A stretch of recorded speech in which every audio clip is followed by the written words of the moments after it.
How do you think Dan Lanning will fare at Oregon? He's a young guy, but already hitting on the recruiting trail. Hashtag Pate State, very important to add on the end.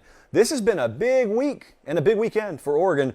So Josh Connerly, for those unaware, was the final blue chip five-star guy that was in the 2022 class. He's a five-star offensive tackle, I believe from Washington State up there. And it looked for all the world over the past couple of weeks like he was trending towards USC, and he was. But you know where he landed? He landed at the University of Oregon. And he told Brandon Huffman, our West Coast guy, told him afterwards, it was USC for a while. But in the end, Oregon ended up winning this thing for me. That's a big deal.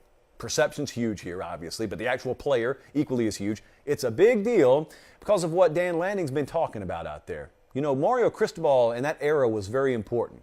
Like, I know some people are still rubbed the wrong way for whatever reason that the guy left you. He left you to go quite literally home.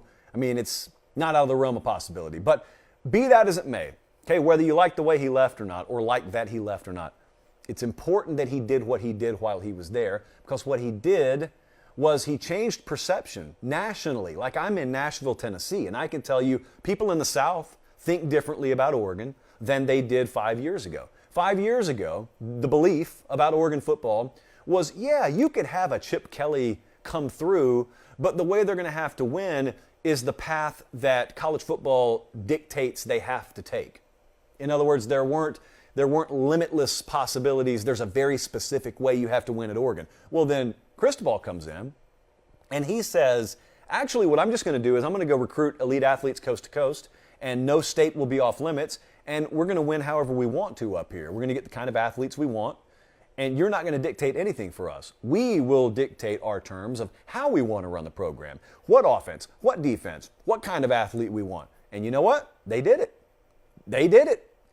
And that's why Dan Lanning entering at the time he enters and with the profile he enters with is so important. And that's why this perception is very important.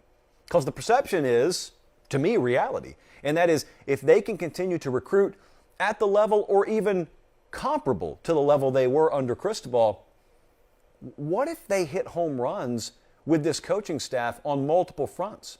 You know, what if they do have a very dynamite recruiting staff in there?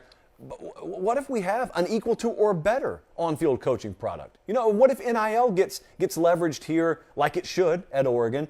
And what if all of a sudden what felt like one time a big loss for us ends up being a blessing in disguise, and don't forget this part, because of the guy who left us to go to Miami. It's a big part of this, whether anyone wants to admit it there or not. Mario Cristobal is a big part of this, but this is Dan Lanning's program now. And the fact that he just took a guy who was trending heavily towards USC, it's one recruitment, so let's pump the brakes there. It's one recruitment, but man, it's such a big indicator, because he's spoken, he being Dan Lanning, has spoken at length over the past month or so about how Oregon's unique, and I'm paraphrasing him, I wish I had the exact quote, but he said something to the effect of, Oregon's the only place that you're going to come on the West Coast where you have that college experience.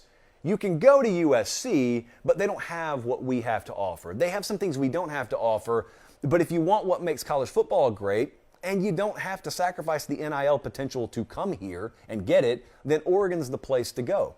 They believe that. They better believe it. They're going to have to ultra aggressively take that message out on the recruiting trail, which obviously they're already doing. This is not a place that's going to hurt on the NIL front. In fact, I think they should embrace it, and they have.